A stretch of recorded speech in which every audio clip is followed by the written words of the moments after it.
Hey guys, it's JJ Peters. Thanks so much for listening to the podcast. Whether you're listening on the audio platforms such as Apple Podcasts, Spotify, Google Podcast, Pandora, iHeartRadio, we can't thank you enough. And if you haven't yet, don't forget to rate the podcast. It would be greatly appreciated. If you're watching or listening on YouTube, thanks so much. And again, if you're not subscribed, don't forget to subscribe, hit the bell for notifications, feel free to comment, and don't forget to like any of the videos that you have not liked. Now remember, we are doing a giveaway.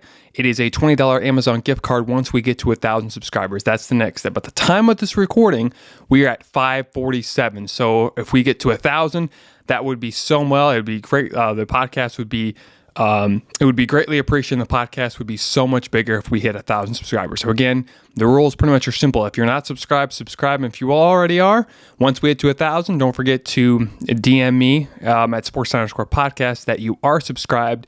And of course, don't forget to write down in the comments section in any of the videos saying, I think right now it's STP Amazon gift card or something like that. But basically, once we hit 1,000 subscribers, if you DM me at sports_podcast, I will give you a $20 Amazon gift card.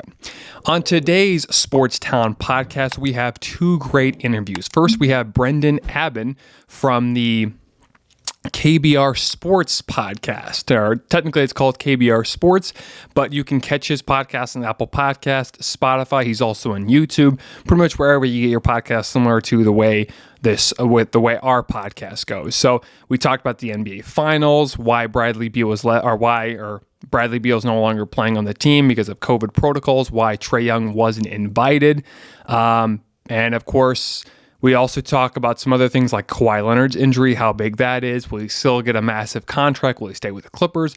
All that good stuff. And you can also follow KBR Sports on Instagram and Twitter at KBR Sports Podcast.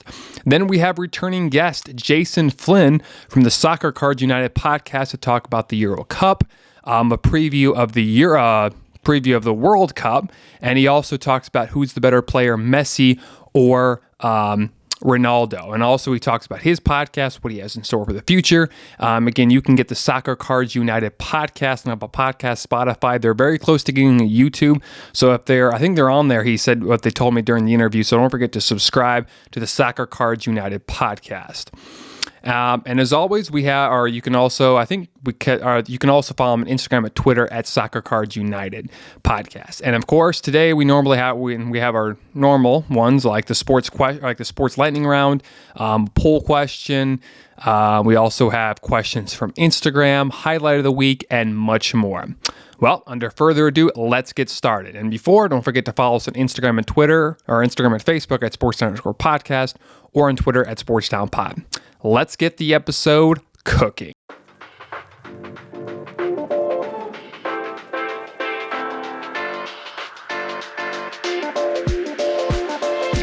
Here we go.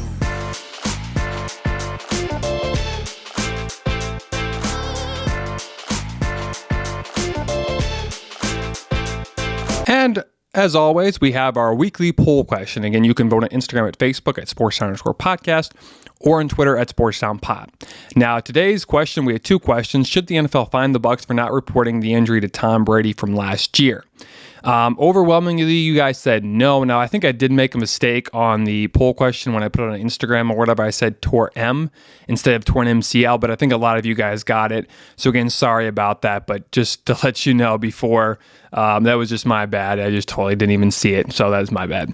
Again, thanks for voting for that one. The next question was Bryson DeChambeau acting childish during the first day at the Open Championship? Overwhelmingly, similar to the Tom Brady poll question, you guys said no. I'm not sure necessarily I agree with that. I wasn't a huge fan of what he did, but at the same time, he wasn't really close. Well, he didn't have a great tournament, I'll just tell you that. But anyways, again, thanks for voting. You can vote on Instagram and Facebook at SportsTown_podcast or on Twitter at SportsTownPod. This is the highlight of the week.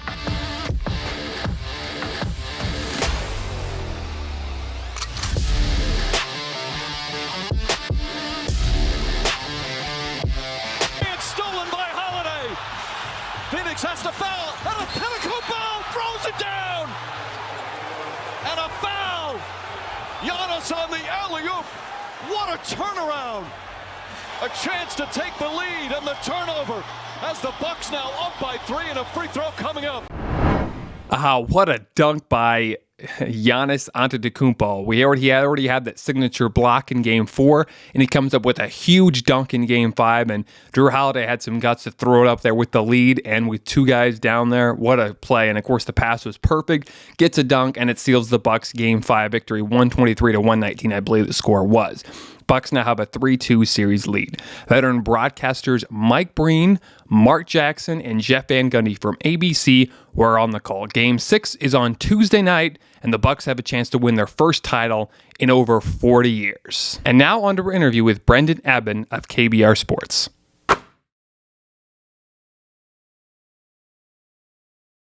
Alrighty, I am pleased to be joined by Brenden Abban of the KBR Sports podcast. How's it going, Brenden? Good, man. How are you?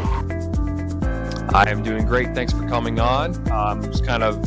I wanted to get you on. I saw you on Instagram. You had a pretty big podcast there, or pretty big network. So if you want to talk more about the way you do things, stuff like that, more about KBR Sports, where we can find you, all that good stuff. Yeah, man. So KBR Sports, honestly, it's available anywhere you catch podcasts, Spotify, Apple Podcasts, and I also have a YouTube channel for it where I kind of do video breakdowns of the NBA, NFL, and what kind of is just going on in sports and different narrative pieces I just do on there as well. And a lot of times with my podcast, I try to go at it from a very analytical standpoint, trying to break down the game and kind of come at the game at a different angle that people may not notice, like how big a play in a course of a basketball game, like how that Devin Booker play on Thursday, how that could have, or Wednesday, how that play could have changed the whole outlook of the game if maybe Giannis doesn't get the tip in to follow on that play. So I kind of dive into a lot of those type of things and make people realize just how critical different plays in a game are sometimes, and then just doing different interviews with people sometimes from time to time. So yeah, that's what normally I do on the KBR Sports podcast. All right, that sounds great. Again, speaking of basketball, of course, we'll talk about the NBA Finals. But before I kind of want to mention the Olympic team. Seem like they're struggling a little bit. I know they lost, I think, on Monday and Tuesday. They ended up winning on, I think, Wednesday. But why do you think the Olympic team is struggling? Because even though they don't have LeBron or Kawhi, they still have Kevin Durant, Damian Lillard, still, in my opinion, top 5 players. Why do you think they're struggling a little bit? And maybe because of, Popovich is, he's a great coach, but it's kind of a different style. But why do you think they're struggling so much this Olympics? Yeah, I think part of it is in large part due to the fact that, think about, like you noted, Greg Popovich changing of the guard some, because Mike Krzyzewski not really being that coach for them anymore, and all that he had built, and he had normally, people knew how things worked with Mike Krzyzewski. There was a level of familiarity there to some degree, but Greg Popovich now stepping in and doing the Olympic team, in ways, yeah, you get some time to work out and fix all the little nicks in your armor, but to some degree, the amount of time that you get to prepare and stuff like that, especially depending on how late some of these players are playing into the postseason, then you're essentially only getting the amount of time similar to an all-star team gets to practice with each other and their coaches and stuff, but you just don't have the top tier high-end talent. Because if other teams in other countries, like basketball is an international sport at this point, so a lot of people are catching up, and you're seeing that there's a lot of talent, as we see with Luka Doncic and other players. We're seeing talent in other countries and areas start to become at a higher tier versus where it was in the past. So now, if we're just throwing together a team, even though the NBA is still the highest level of basketball, you're just throwing together a team, and you're really only giving these guys an all-star team's length of time to practice, and you're throwing them in with a coach that doesn't have a built-in system already with the Olympic program. You can have instances where you falter and have these losses. Yeah, it's a little different. And yeah, again, you always kind of forget that Mike Krzyzewski had a really good relationship with most of these players. And of course, Pop has a different type of the way he does things. I'm a Spurs fan, but he does it almost completely different than any other coaches. Here's what Greg Popovich had to say after a loss. I believe it was on Monday or Tuesday. Let me also answer that question. You asked the same sort of question, the same family of question last time, where you assume things that are not true. When you just mentioned, blowing these teams out, that's never happened. So I don't know where you get that. Can I finish? No, I mean, can I finish? You're saying that's not true. Your average margin. Can I finish my statement? Like 30 points a game. in those last two tournaments that I was talking Can about. can I finish my statement? When you talk, You just told me that it's not true, and I'm telling you your average market. are you going to let me finish my statement or not? So you'll be quiet now while I talk, and then I'll listen to you. When you make statements about in the past just blowing out these other teams, number one, you give no respect to the other teams. And I talked to you last time about the same thing. We've had very close games against 4 or 5 countries in all these tournaments. So the good teams do not get blown out. There are certain games that might happen in one of the tournaments, in the World Championship, the Olympics, where somebody gets blown out. But in general, nobody's blowing anybody out for the good teams. So when you make a statement like that, it's like you assume that's what's going on. And that's incorrect. So as we continue with the Olympics, do you think they'll be able to win a gold medal for the 3rd or 4th straight time?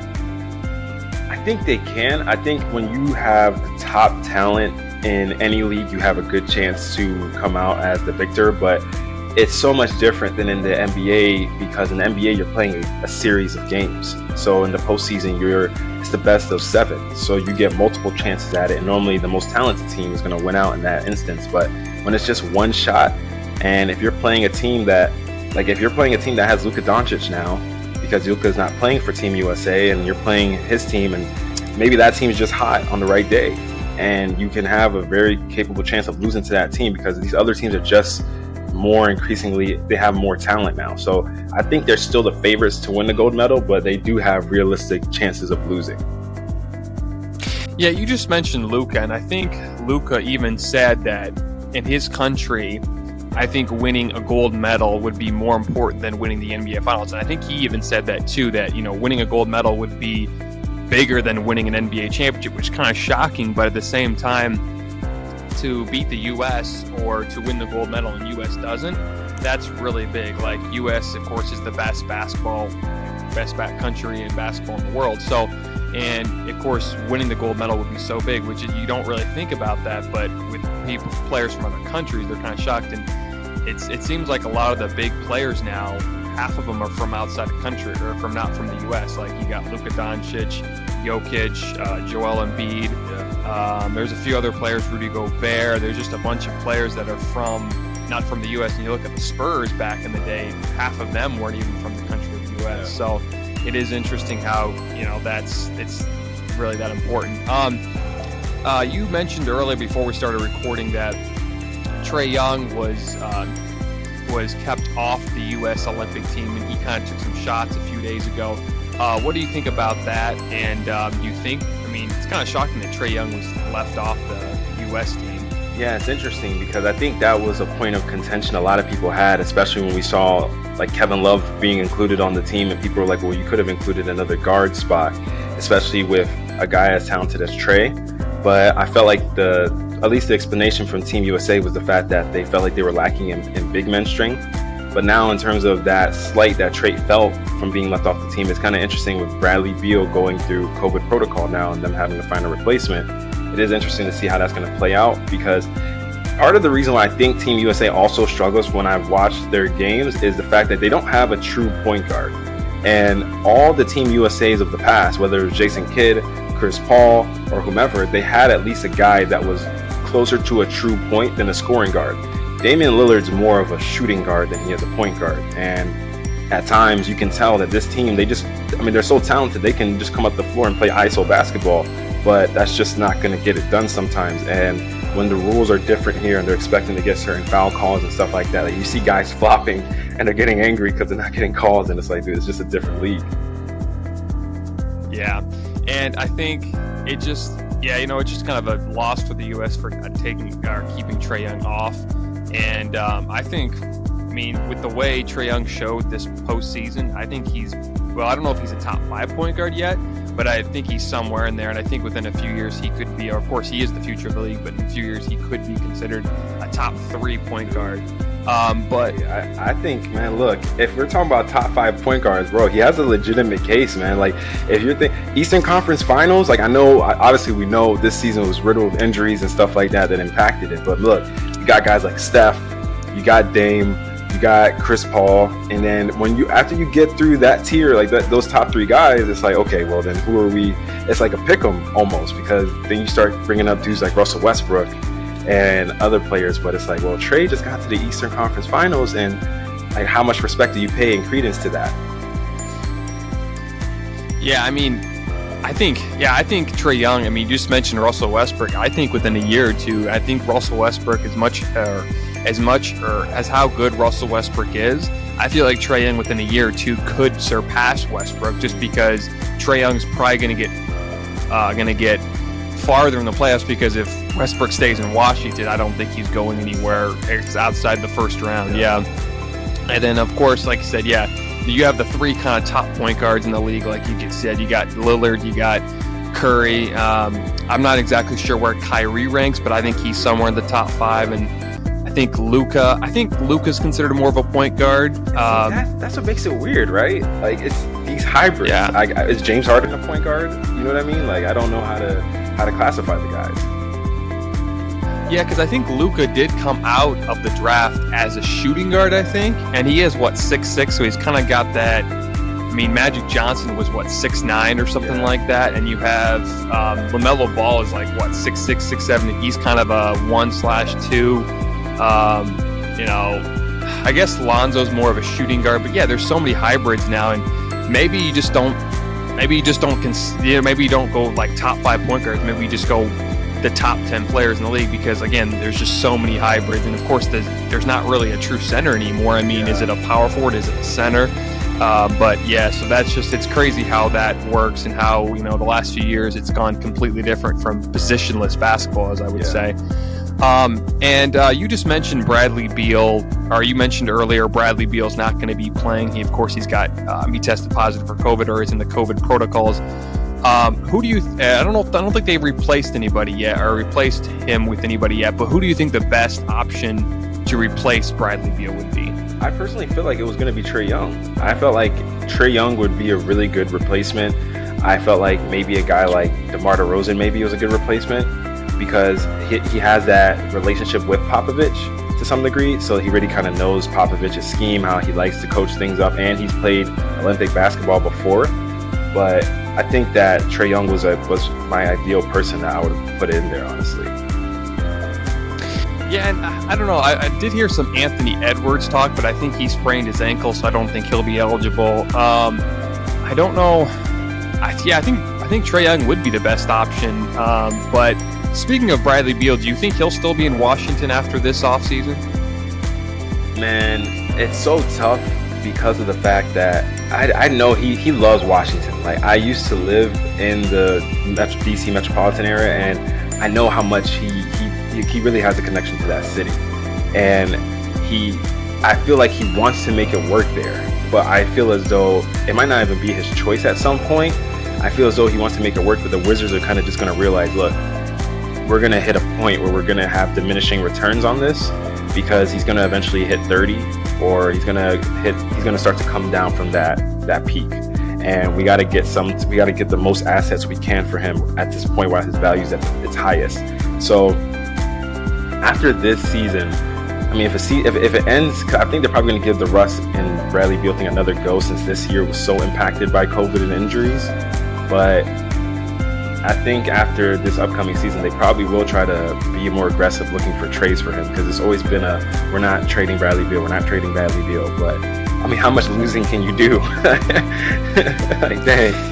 Yeah, I think it's going to be really hard to see. And I don't honestly think I think either Westbrook or Bradley Beal is going to be traded during this offseason, but it will be interesting to see if they keep them, and what will they add from that Wizards team, because again, I don't know if a lot of free agents, and the free agency isn't that great this year, so you'll probably see a lot of trades. Yeah. But I just don't know what Washington can really bring. And again, if you're a top free agent, do you really want to go to DC? It's really interesting. It's going to be interesting what they do with their coach, because it seems like I think it was Wes Unseld Jr. is the projected head coach, or I can't remember now. I think he's the front runner. But it's going to be interesting to see what happens, and we'll definitely be keeping an eye. Let's go to the NBA Finals now. The Suns and Bucks series tied 2-2. Now, at the time of this recording, it was on Friday morning. But I think there's a really good chance of the Bucks winning the next 2 games and taking the series, because I originally said the Bucks in 6, and it with the last 2 games has really shown me is the Bucks, they're finally in this, and I feel like there's a really good chance for them to win. What do you think about the Bucks' chances this finals? Man, this series, the problem with these types of series is that it's true what they say. A series really doesn't start till someone wins on the road. And the problem with this series is that it's so hard to gauge because both teams gave us kind of an extreme version of how they look at home. Like in game 2, Phoenix hit 23s, and that was a franchise record, and they shot 50% from 3. Like, what? They don't do that, you know what I mean? And Chris Middleton goes off for 40, but then the next game he could easily give you 15. So we got extreme versions of things. And then in game 3, Jrue Holiday was 5 of 10 from 3, and that has not been anything close to what Jrue Holiday's given us the other 3 games of the series. So it's so hard to gauge this series. I think Mike Budenholzer, for all the crap that he got in the Brooklyn Nets series for his adjustments or lack of, I think in this series he's made a lot of adjustments. So I think those adjustments could result in them possibly taking the series, but it's just so hard to tell because the baseline of the series isn't there yet, because every team has kind of done things they don't normally do just from playing at home. Yeah, and I mean, yeah, you just mentioned it. You know, it's not a series until a away team wins, and on Saturday night we'll find out what happens. But man, I'm really looking forward to this Saturday night because this is going to be probably the biggest game so far. And I think what they said, 71% of the time, if the team wins Game 5, they win the series. Which it might be different now, but again, this is just such a pivotal game, and again, I think this is the most pivotal game of this series. What did you think about Chris Paul's performance in Game 4? Because it seemed like it just wasn't quite there, and of course, at the end, he made the turnover, which, in my opinion, he kind of choked. But what did you think about his performance in Game 4? Bro, when I tell you, when I was watching that, and I literally was like, okay, Phoenix has a chance to tie the game here. And when I saw Chris Paul turn the ball over, I was like, oh, no way, he didn't just do that. I was like, there's no shot Chris Paul just turned the ball over like that. And then I was like, oh, it's happening again. Like, this happened in the Thunder series. This happened when he was a Clipper and they were playing the Thunder. This happened then.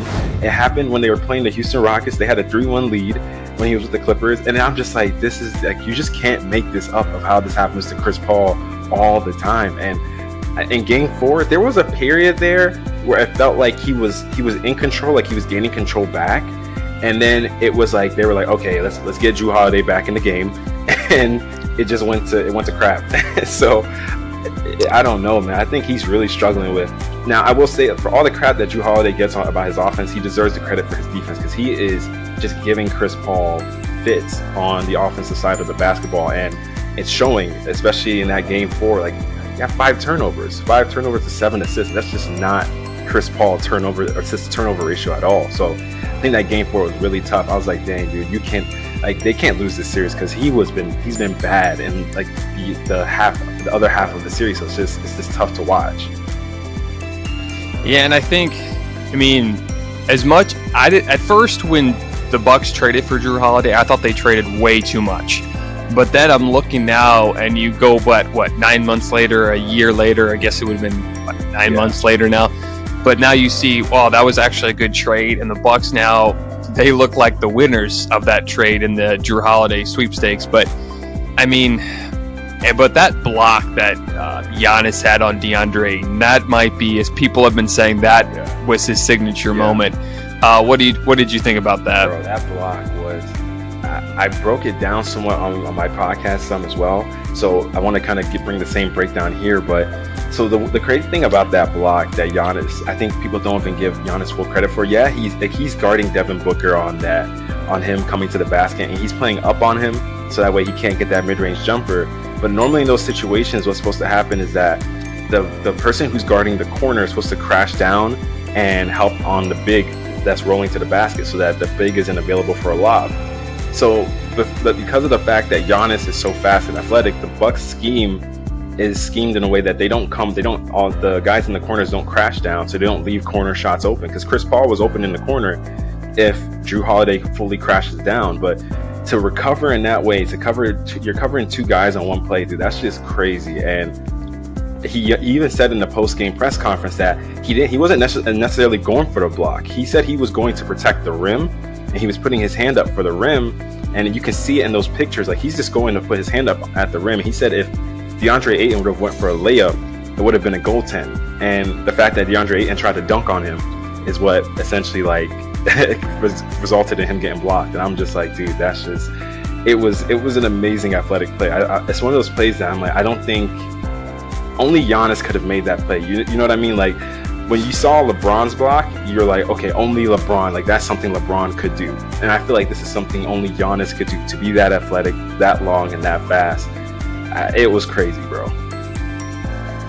Yeah, and it just, man, that was, when I saw that play, I was like, shoot, that is just, that was a game changer in my opinion. And I think the Suns were down by what, 1 or 2 at the time, I think.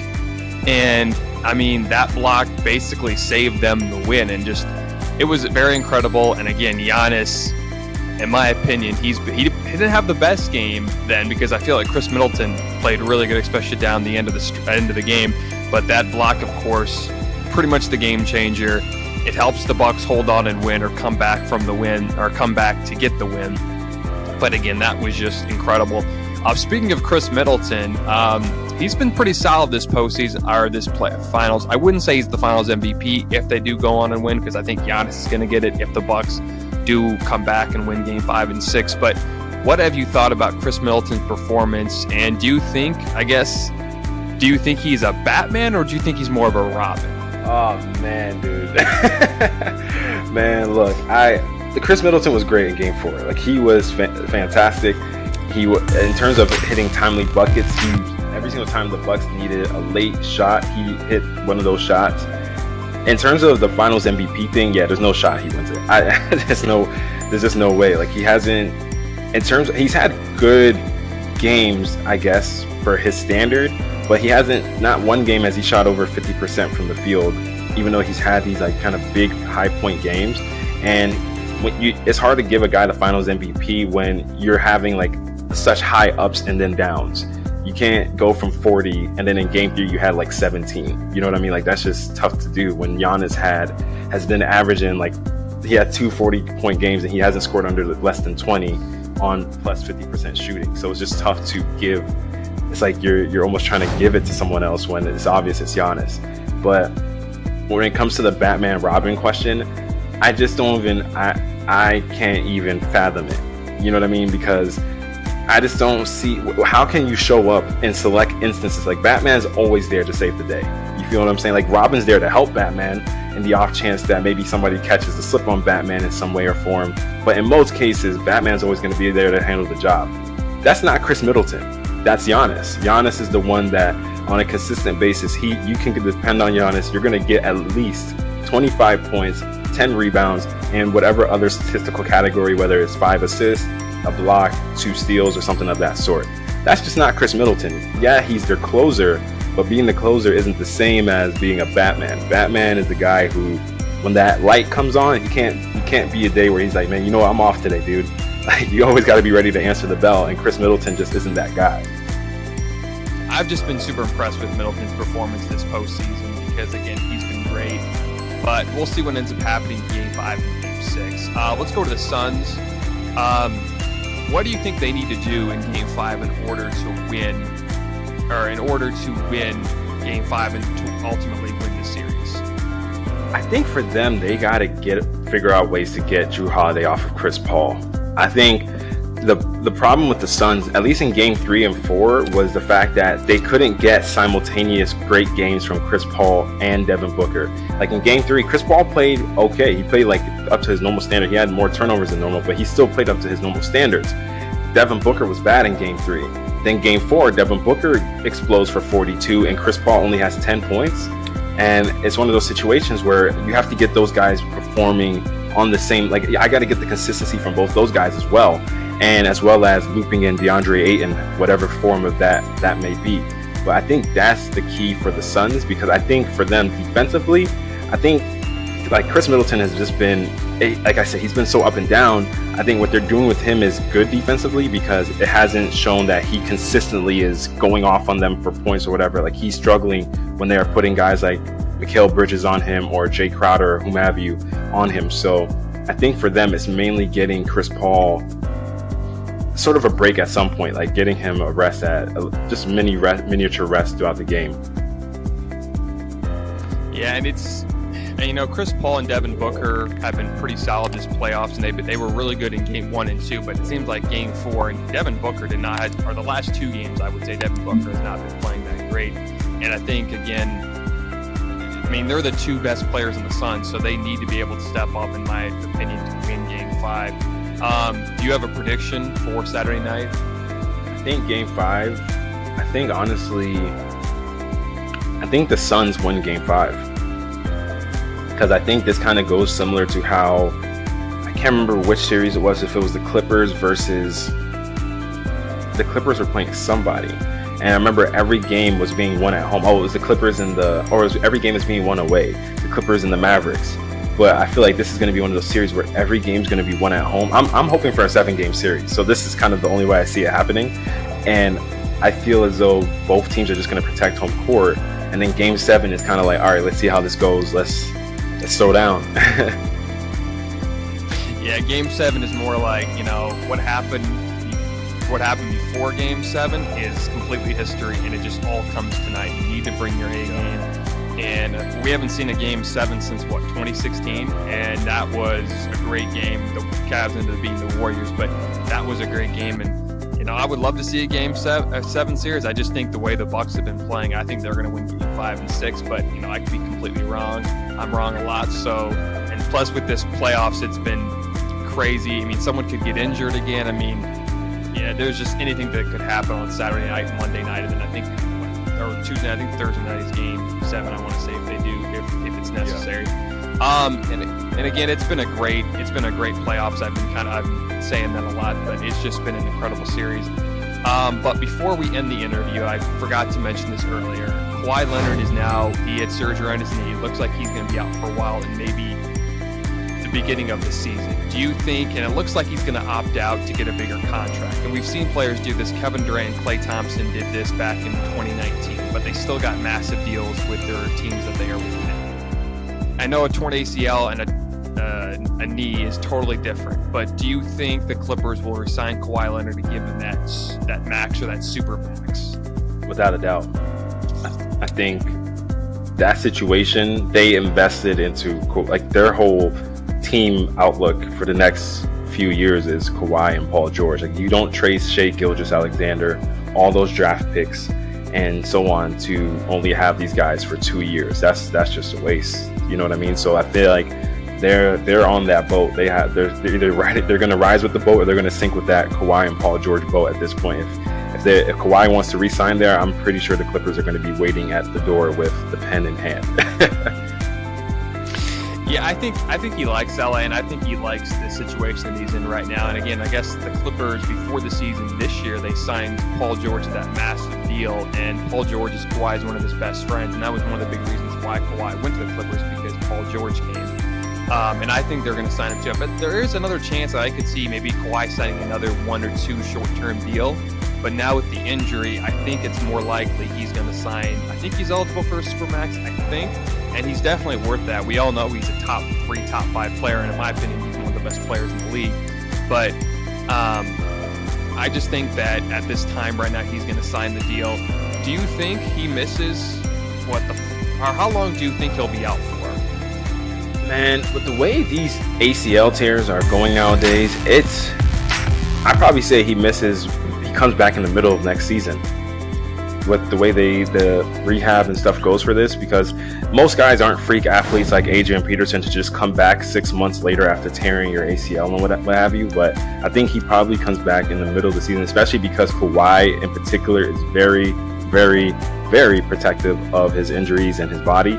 So I think he probably comes back mid-season. But I wanted to ask you this. Didn't you think it was kind of weird that in the Western Conference Finals, if this was the issue, why didn't they just come out and say it? It was kind of like we kept going from game to game where it was like, oh, well, Kawhi might be back for game 6. Kawhi might be back. It's like, dude, if he has a torn ACL, like, what? It was weird, but I think the reason why they did that was because they could keep the Suns on their toes. And I think the Suns originally thought Kawhi was done for the rest of the series, or done for the whole series, but I think they still wanted to keep teams guessing. And I don't know if that's allowed in the NBA. I don't think it is. I don't know if they got a fine or not, but I think they just were kind of keeping them on their toes, to be honest with you, just to see, because they would make their game plan would be completely changed. And of course the series was still good. I mean, it went to 6 games. Paul George played great. Now we did have some games, but that's Paul George. But that's kind of why the reason why Paul George is a number 2 and not a number 1. But again, it's going to be interesting to see what happens. I think as a Kawhi Leonard fan, I would like him to come early in the season, but knowing Kawhi, he wants to have his knee at 100% or close to that before he gets back on the court. And it's just going to be interesting to see what happens. But before we end the interview, and thanks again for coming on, Brenden, but if you want to talk more about your podcast and see what you have in store and all that good stuff. Yeah, man, I appreciate it. I appreciate you having me on. And yeah, I'm just doing different interviews with also future guests. The last podcast episode I had, one of the last interviews I did was with Marvin Williams Sr. He's the father of former NBA player Marvin Williams Jr. And I'd love to just get those kind of guys on, because they do shed a light on the NBA in a different way, sometimes from a different perspective than we, the fans, have, or the media have of the game. So just bringing different type of guests on, maybe getting you on there as well, and also just breaking down future NBA Finals games, and also the NBA draft coming up, and NFL free agency and stuff like that as well, because that's going to be interesting to get into, especially with the NFL season around the corner. Yeah, thanks again for coming on. It was a great conversation. Again, the NBA Finals is so fun to talk. In this last month, we've been going nonstop with the NBA, so it's been great. Again, thanks for coming on, Brenden. We just go check out his podcast, or KBR Sports, at Apple Podcasts, Spotify. Is that all places you can get it at? Anywhere, bro. iHeartRadio. Google Podcasts, and anywhere like a podcast can get uploaded to, that it's there. Okay, thanks for coming on, and have a great rest of your day, Brenden. The STP Sports Lightning Round, your biggest sports stories in the world this past week. Breaking news in baseball. The Cleveland baseball team, or the Cleveland Indians, have decided to change their nickname and logo. They have decided to change the name from the Indians to the Guardians. This will take effect after the 2021 season. They originally decided to change the name after the death of George Floyd. They had many Native Americans groups protesting to change the name. Similar to the Washington football team, they plan to go away from the name Indians before the 2023 season. One of the reasons why they went for the name Guardians was because it was a protector of the city. The city of Cleveland has a statue of a guardian on a bridge that connects to the city. However, this is not the main reason why they decided to go with the new nickname.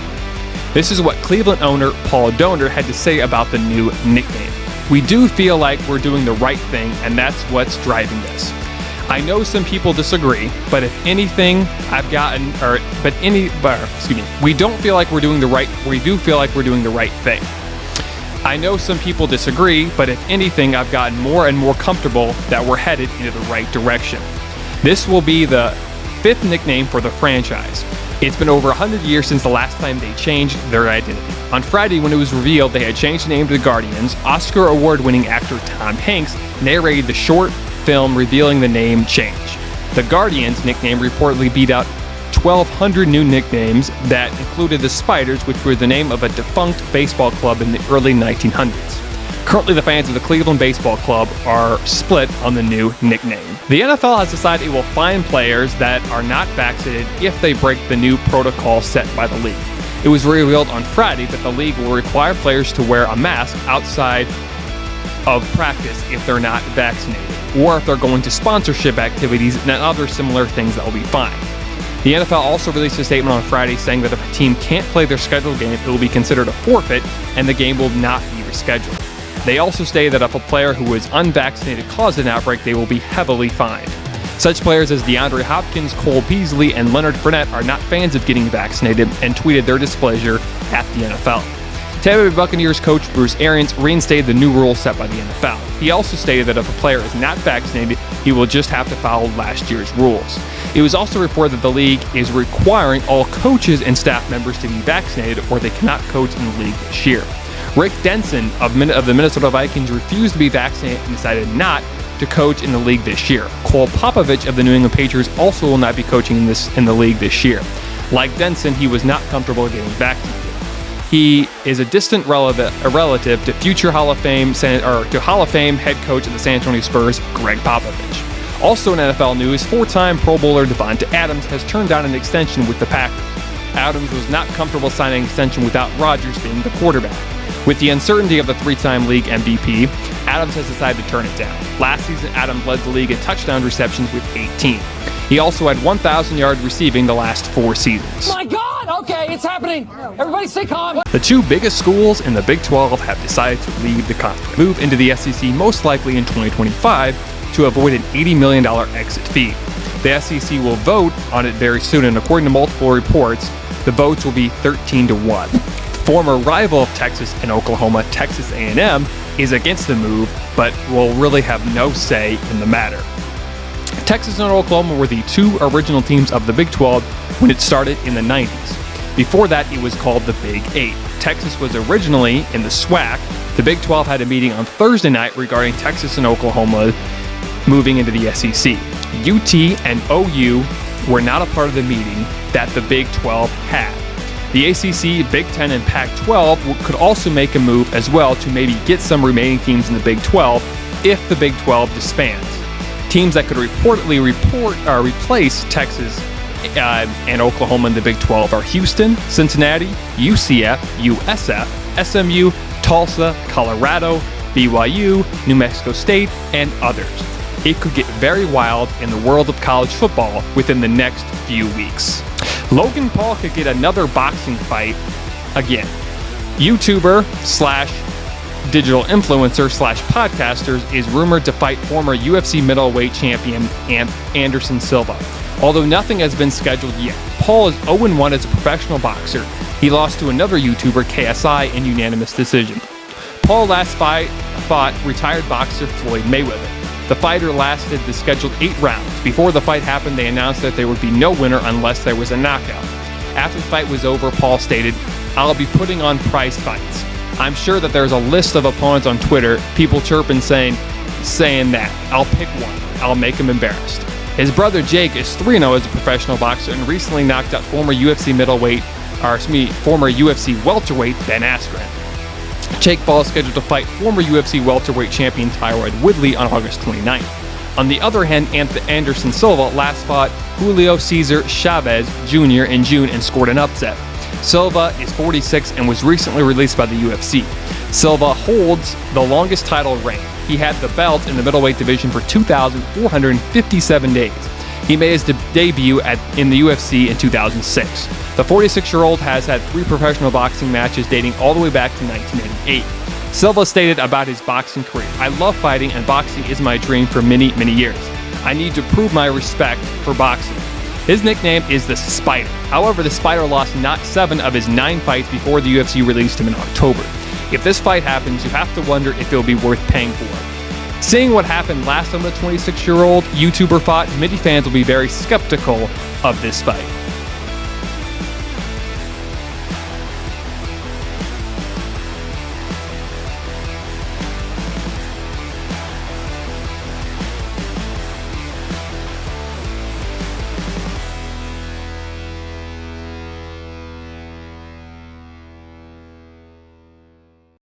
And now on to our interview with Jason Flynn from the SoccerCardsUnited podcast.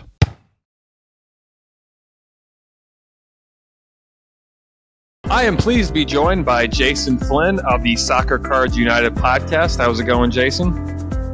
Good, JJ. It's great to be back. How are you? I am doing great. We had a great conversation last time and with the Euro Cup ending and, of course, Copa America and some other big stuff that happened in soccer. I guess it'd been last week, but wanted to have you on. But before we talk about that, can you talk more about your podcast, where we can get it, pretty much all that good stuff? Yeah, so I'm from a podcast. I'm one of the co-hosts of Soccer Cards United, which is a podcast about soccer and sports cards. So You can see there's some sports cards here behind me. But we talk about football, all the latest football news, or football, and soccer and all that stuff. And you can get it wherever you get podcasts. And on Twitter and Instagram, it's called SoccerCardsUnited.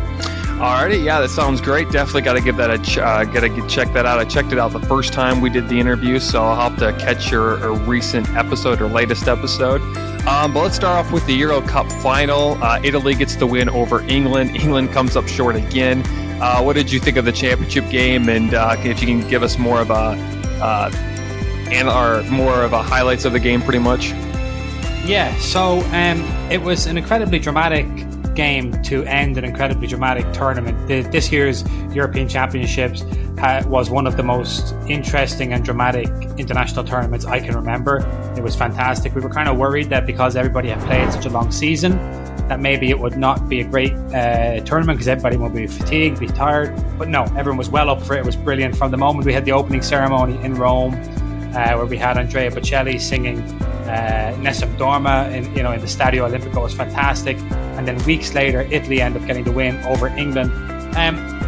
It looked like England were going to wrap it up very early because within 3 minutes we had Manchester United left back Luke Shaw found himself in a load of free space, an inexplicable amount of free space in front of the Italian goal, and he knocked in the opening goal, and it was 1-0 to England. And England were pretty much on top all through the first half. They were holding onto the ball better than Italy. They were running with more energy than Italy. Italy looked quite tired from their semi-final against Spain, which went the full 120 minutes, including extra time. So we thought England were gonna win, but they backed off a little bit. They didn't want the ball. They started to play a bit defensively, and they let Italy settle into their rhythm. They let Italy control the ball, and then in the second half, the Italians really started playing and came back with a vengeance. And eventually, it came around in the 67th minute, so in the second half, midway through the second half, one of the Italian defenders, Leonardo Bonucci, made it 1-1. He scored a goal from a corner kick. He's part of the centre-back pairing of Bonucci and Chiellini, who I think are 37 and 33, so they're like 70 years old combined, and they've been around seemingly forever. Any soccer fans will recognise them instantly. They play for Juventus together, and they were just a rock at the back for Italy all through the tournament, and it was only right that one of them would get the goal that took the match as a draw to extra time, and it stayed 1-1 at the end of extra time, and then we had a penalty shootout, and that's when the drama really kicked off. The penalty shootout was very dramatic. Italy scored their first penalty, England scored their first penalty, and then Italy missed the penalty, and then England scored theirs, then Italy scored theirs, then an English player, Marcus Rashford, who you may know, Man United player and a national hero to the English, has fed a lot of hungry school children and things like that. He's got many honours in England. He missed his penalty. So this is very dramatic because you have to remember the final is in Wembley in London. It's in front of an English home crowd, and national hero Marcus Rashford just missed his penalty. Then the Italians scored their next penalty. Then the English missed their next penalty as well. And then up steps Jorginho, who's an Italian, plays for Chelsea. And this is a guy who made his name. He came over from Brazil when he was young to Italy, played in the amateur leagues, crawled his way up to the Italian top tier, and made his name based on his penalty technique, where he does this little hop, skip and a jump and very easily knocks it into the corner and never misses. And he did it, and the English goalkeeper Jordan Pickford saved it, and everyone was like, oh my god, Jorginho just missed his penalty. This is the guy who never misses. England have it. And then England's final penalty taker was a 19-year-old kid called Bukayo Saka, who had played fantastically throughout the tournament, unexpectedly taken a lot of responsibility on because there's more senior players who weren't playing because he was playing. And this 19-year-old kid steps up to seal the championship for England, and the Italian goalkeeper saves. And the whole stadium, their faces just drop. The Italians go crazy. They just won the whole Euros. I'm in Ireland, everybody in Ireland, everybody in Scotland, everybody in Wales, pretty much everybody outside of England is like, yeah, the English lost. The Italians are like, we won. And it was just a brilliant end to a brilliant tournament. And I think I heard a lot about this, but was it, or would you have rather seen a game that was scored by non-penalties kick? Because of course the way it ended was a penalty kick. A lot of people said that was a little controversial. what would you have rather seen? Someone score a goal or more of a penalty kick? I think I personally would have preferred Italy to win in normal time. The fact that it went to penalty kicks to settle the tie, that's always nerve-wracking. I think if you're England, you would have been hoping to settle it in normal time. Nobody really likes penalty kicks. Nobody likes a penalty shootout because it's so nerve-wracking for both sets of fans. There's so much pressure because it's just the penalty taker and the goalkeeper. And both goalkeepers in this case did very well, saved a couple of penalties. But I think everybody would rather win in normal time. But generally you'll find in championship matches like that, if you're playing 90 minutes of normal time, then another 30 minutes of extra time. In the second half of extra time, so the last 15 minutes of extra time, both teams will generally decide, okay, now we would rather keep the ball and make sure we don't lose. Because penalty kicks, regardless of who's playing better, penalty kicks can go either way. It's some people say it's a lottery, and it basically is. It's whoever has the luck of the draw, you know? So I would rather see as a neutral, somebody win, Italy win in normal time. That's who I was supporting. So I guess I wasn't neutral, I was biased towards Italy. But if you're one of the teams that's playing, you always want to win in normal time. If you're neutral, if you're like us and you're just watching it and you're covering it and you're talking about it, you cannot beat the drama of a penalty shootout. Yeah, and I think it's kind of like, it reminds me kind of like in American football where at the end of the game, instead of winning normally, it would be more like kicking field goals back and forth. And again, no one really likes to see that. It's not as fun to watch as just like a normal time. I think someone, though, pointed out that I think France lost the Euro Cup in 2016, correct? Yes, that's okay. right, yeah. But they ended up winning the Euro Cup, 2 years, or not, they ended up losing the Euro Cup, the World Cup, yeah. The World Cup 2 years later, yeah. And someone was pretty evident that maybe England has a chance to win the World Cup in 2 years. What do you think about England's chances of winning the World Cup rather than losing the Euro Cup? Well, you can't deny the progress that they've made under their manager Gareth Southgate, because in the World Cup that France won in 2018, England got to the semi-finals, and that was their first semi-final in a long time.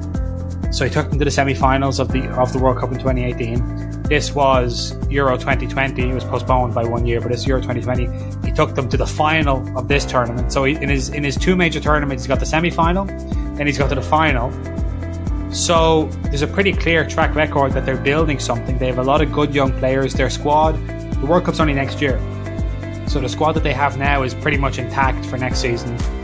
And there's every chance, if I was an England fan, which again I'm not, but if I was an England fan, I would be very optimistic that Gareth Southgate can at least get them to the semi-finals, maybe get them to the final, and then who knows? They're due a win, and they haven't won anything since 1966. So. Yeah, I mean, it was probably heartbreaking for England to watch that, but at the same time, if you make the championship after so many years of just not winning, I mean, I can see where you get in progress and stuff like that. Let's go to the other side. Italy wins. Was Italy the favorite to win going into the Euro Cup, or who was the favorite exactly?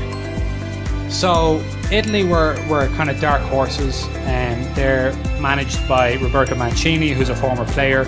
And people might know him from his days managing Manchester City in England. And he had taken them on like a 20-game unbeaten run since he took over. Italy didn't qualify for the 2018 World Cup, and it was a huge national scandal. So they had a rebuilding project to do. Mancini comes in, he builds this squad that are playing very exciting attacking football and has like a 20-game unbeaten run. Most of the teams he was playing were minor nations. People said once they come up against the big teams, they're not going to be able to do it. So they kind of came into the tournament as dark horses, maybe like, say 10-1 odds to win the tournament. The favourites were France, England, Portugal maybe, so Belgium. So Italy weren't really favoured to go deep into the tournament, but definitely get out of their group.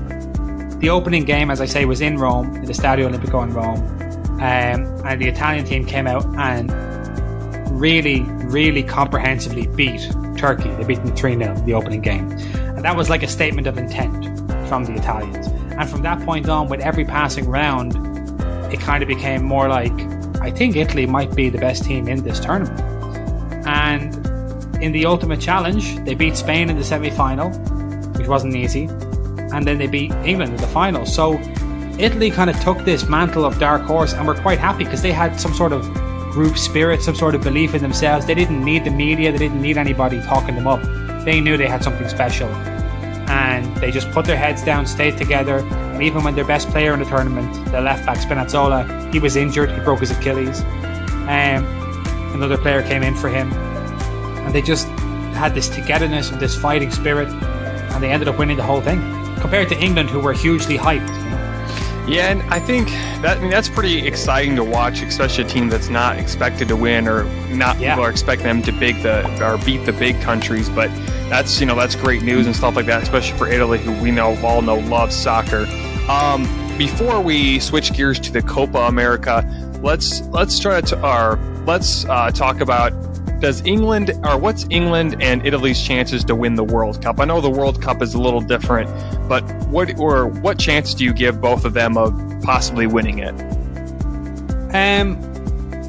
It's a tough question because obviously you would generally the European teams, along with maybe Argentina and Brazil, would be the favourites for the World Cup, and certainly the current European champions are always backed.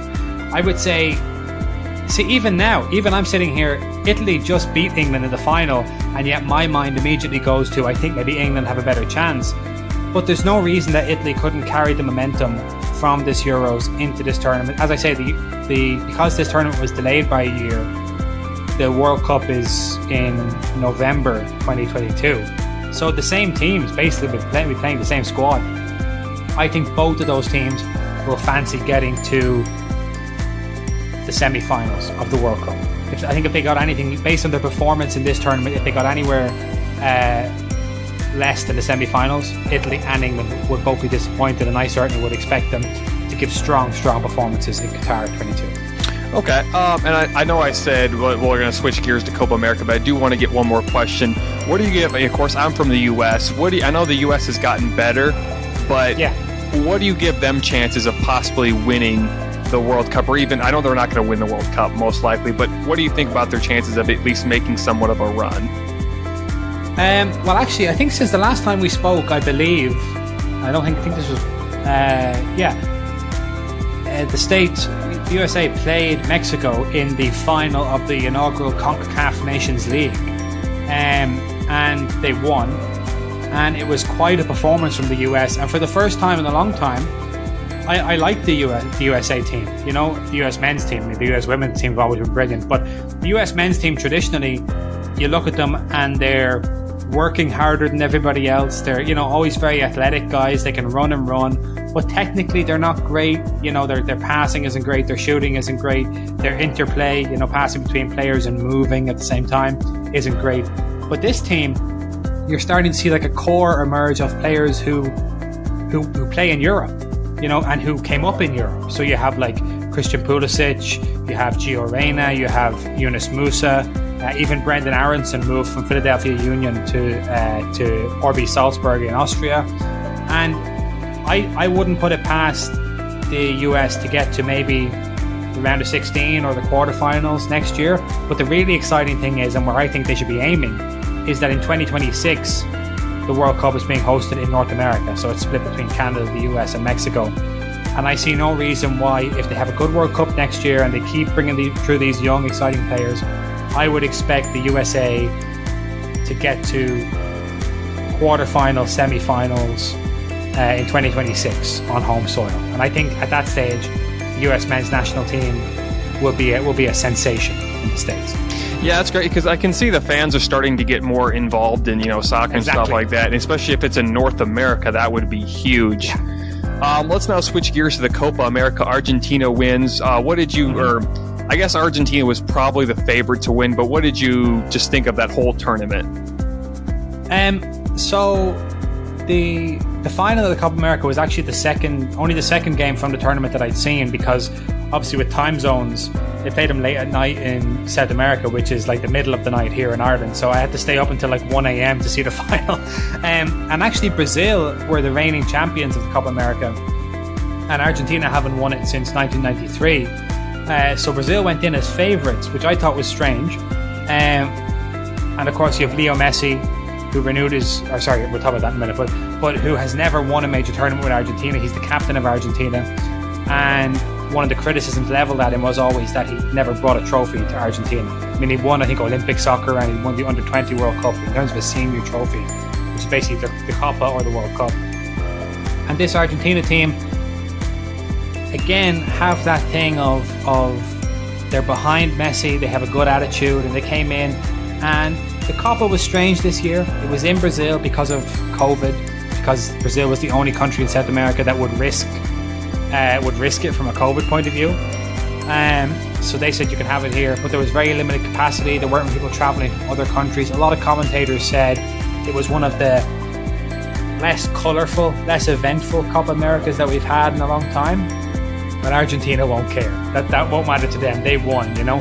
And the Argentina generation currently is very exciting. I mean, they have players, obviously you have Messi, but then you have Angel Di Maria, who's the same generation as Messi, plays for PSG. He was brilliant. He scored the winning goal when Argentina beat Brazil 1-0 in the final. You have Rodrigo de Paul and Lautaro Martinez, who are younger Argentina players who are exciting. And I think Argentina now, having won their first trophy since '93, Leo Messi has brought a championship to Argentina. They are another team now who have, you know, they've addressed the elephant in the room. You know, they've had this thing on their back for so long that we can't ever follow through. We can't ever actually win anything. But now that's broken their duck. That's the phrase I was looking for. And now they can go into the World Cup and they say, hey, we're winners. We're continental champions of South America. There's no reason why we can't go toe to toe with Brazil if we meet them again, or with, you know, Italy, or with England, or France, or any of these. They're not afraid of anybody, and they're fierce. They're competitors. I mean, I don't know if you saw any Copa America final, but it was like watching WWE at times. The tackles going in, people were flying through the air, there were clotheslines happening, there were, you know, big lunges. So Argentina won't be afraid of anybody next year. Leo Messi is still the best player in the world. God, I'm excited for the World Cup. So what do you think about Argentina's chances of winning the World Cup? I'm assuming they're going to be somewhere in the top there. What do you think about their chances of actually winning the World Cup next year? I think they'll fancy their own chances. I don't think they're quite strong enough to do it. I think their defence was flattered a little bit by Brazil, who found themselves a little bit toothless. They're missing a couple of players. So I don't think Argentina will be able to defend strongly enough to actually win the World Cup.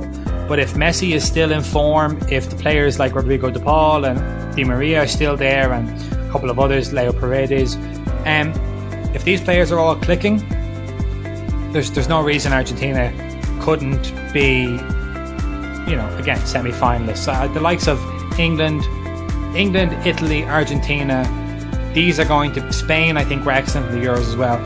These are kind of the early, you know, pack to chase in the World Cup. Okay. Yeah, because I would feel like Argentina would be somewhere because they're always one of the top tier teams. So yeah.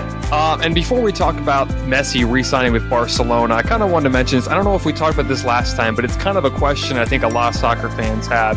Who is the better player? Is it Messi or is it Ronaldo? And who's altogether had the better career? Well, this is, you know, it's 6 of one, half a dozen of the other. This is the ultimate debate. We're not going to settle it here today. The one thing that people have always, well, since 2016, because up until 2016, Messi and Ronaldo had never won an international tournament between them. And then in 2016, in that final that you mentioned that France lost in the Euros in 2016, Cristiano Ronaldo leads Portugal, and he got injured early in the match, so he's literally standing on the sideline shouting and coaching them through the final, and brings home the European Championship for Portugal. And for a lot of people, that was all the proof they needed. You see, Cristiano's a winner, he's a champion, he's not like this Messi fella who needs other players around him. This guy's good, he can drag a team even when he's not playing, he can drag them to the championship. But now, that myth has been busted because Messi's just won the Copa America, so now they have one international title each. I would argue that Messi is playing at a higher level than Ronaldo is at the moment, but Ronaldo's a couple of years older. It's so hard to say. I personally think that Leo Messi is the better player, but who has had the more impressive career? Maybe Ronaldo, just based on the fact that he started playing in Portugal for Sporting Lisbon, and then he goes to Manchester as a boy, well, not as a boy, but as a teenager, goes to Manchester, makes a huge impression at Manchester United, wins his first Ballon d'Or at Manchester United, wins the Champions League at Manchester United. Then he goes to Real Madrid, becomes their all-time scorer, wins so many titles there, wins 3 Champions Leagues in a row. Then he goes to Juventus and he conquers the Italian league as well. He wins the European. So in terms of the career he's had, on paper, Cristiano Ronaldo, you might say, has been more impressive as a kind of travelling phenomenon.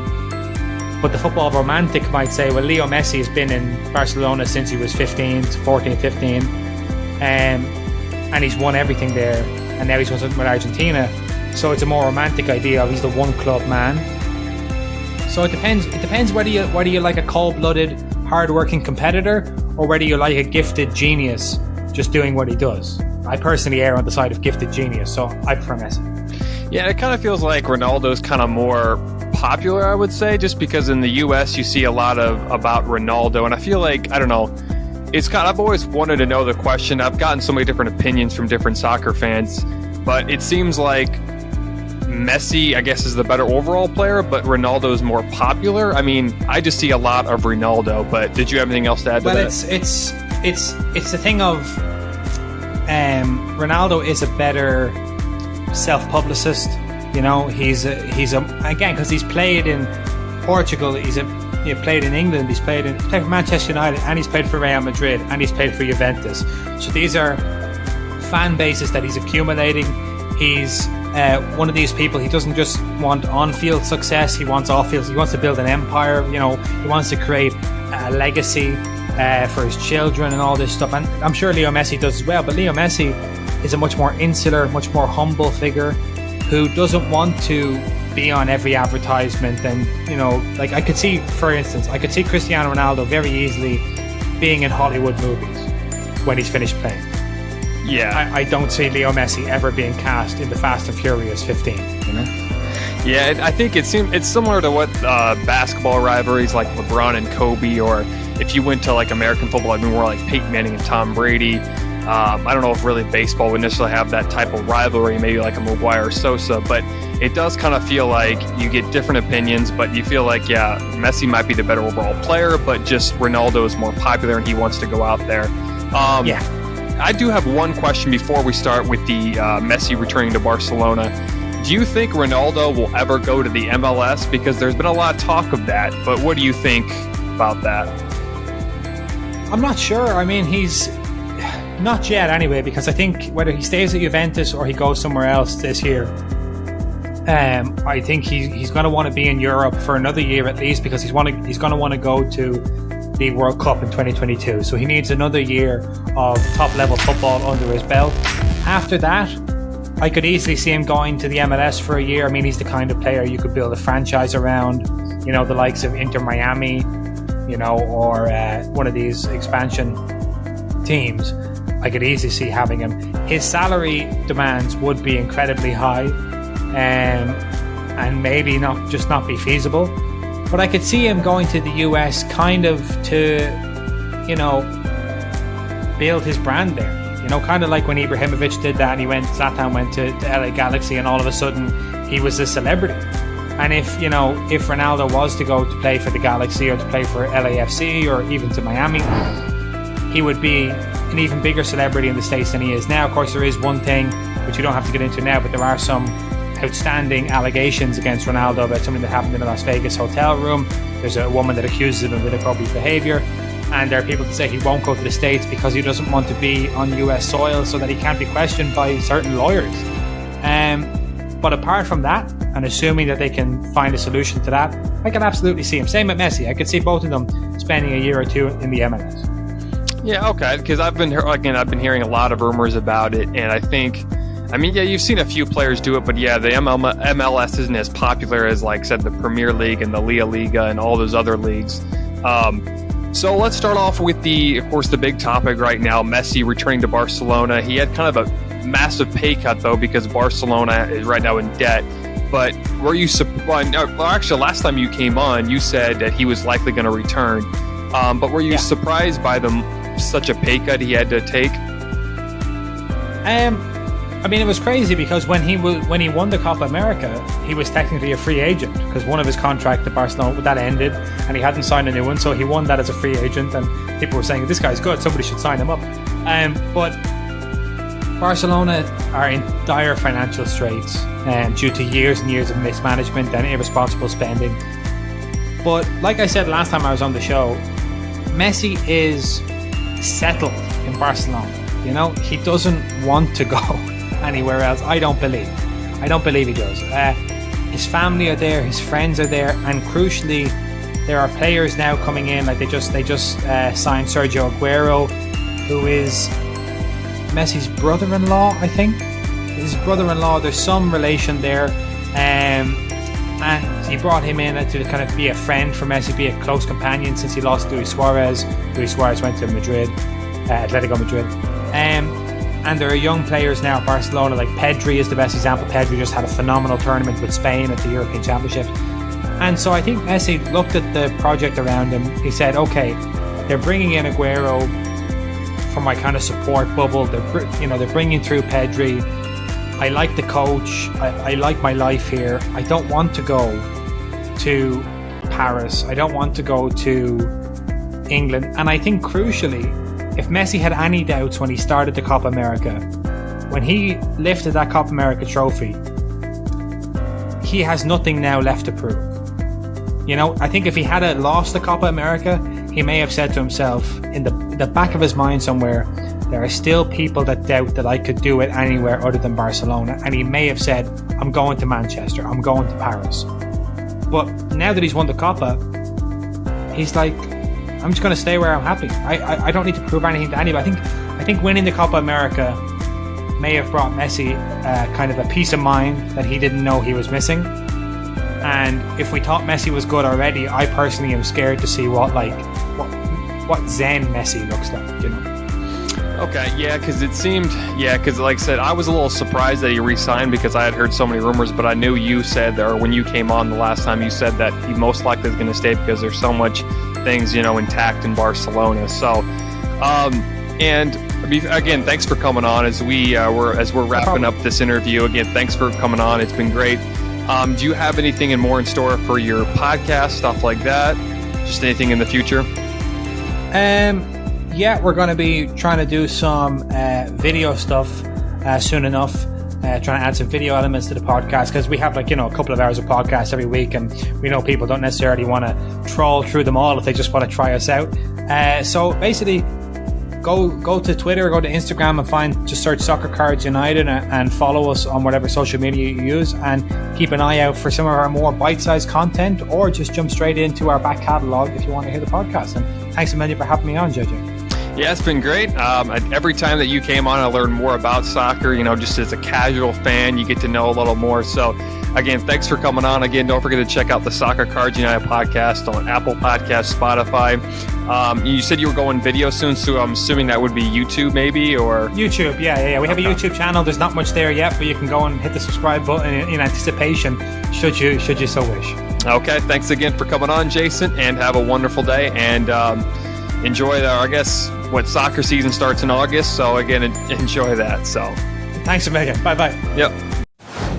All right, let's wrap up the show with our segment questions from Instagram. Now, again, pretty simple. All you have to do, I'll put it up usually Thursday or Friday. You can vote on the STP pod store. I'll just say questions from Instagram and type any type of sports question, and most likely I will answer and give you a shout out on the most recent episode. The first question comes from @NickTheKingsBand, and he asks, do you think Mike Trout will ever play with another team besides the Angels? Well, to be honest with you, it's just so tough. I mean, probably, but he did sign that massive contract extension back in 2018 or 2019. I believe it was like 12 years for $430 million or something like that. It was crazy. So again, it looks like that he's going to play with the Angels for life, but I feel like the Angels could possibly trade him, and maybe there's a trade clause in there. And we know Mike Trout likes LA, and he likes staying in the Angels. So I'm just going to say yes, just because most every athlete from any sport usually gets traded and doesn't last with their team that long. We're not back in the 70s and 80s when everyone was all the guys, or most or half of them at least, play with their team, the same team for their career, but that's just not happening anymore. So I'm going to say no, but I wouldn't be surprised if he did play with the Angels. The next question comes from Michael Jones, and he asked, will you ever get another co-host? Well, I would love to, but at the moment it won't work out. My old co-host left, and I haven't been able to replace him. But it would definitely make my job a lot easier if I had a co-host. Now, again, it just didn't exactly work out, but it would be great. I mean, I could get videos out quicker, but unfortunately, I just don't have a co-host, so it's kind of disappointing. But again, thanks for the question at Michael Jones. And this last question comes from at the biggest Florida Panthers fan ever. He asks, what will happen if the A's, if they can't move to their new stadium, or what happens if Oakland doesn't get a new stadium by 2024? Well, I think even if Oakland gets a stadium, I don't think their A's are going to stay in Oakland very much. I think 2024 is when it ends, their contract with the stadium, so I would not be surprised if they moved to Vegas and just rebranded the team. There's also been reports of moving them to Montreal, or even like a city, not Vancouver. I think that's more basketball, but Montreal is a big one. Another Texas team has been talked about. Even moving another team to Memphis. The Memphis city has really wanted a baseball team for a while. But I think they're going to end up moving to Vegas eventually. You already saw the Raiders move there. The Golden Knights are there. Of course, Vegas is a huge sports town now. And of course, they would probably love to give the A's a whole brand new stadium. So again, I think the A's are eventually going to move to Vegas. All right, thanks for the questions. Again, if you want to be part of questions for Instagram, just follow me on Instagram at sports_podcast and type in your sports question, and most likely I will answer them and give you a shout out on the most recent episode. All right. Thanks for watching and listening. Thanks for listening to the Sports Town Podcast, or the STP Pod for short. You can find us on Spotify, Apple Podcasts, YouTube, and much more. Also, follow us on Instagram, Facebook, and Twitter at Sports Town Podcast. If you want to check out more videos of the Sports Town Podcast, click on the right.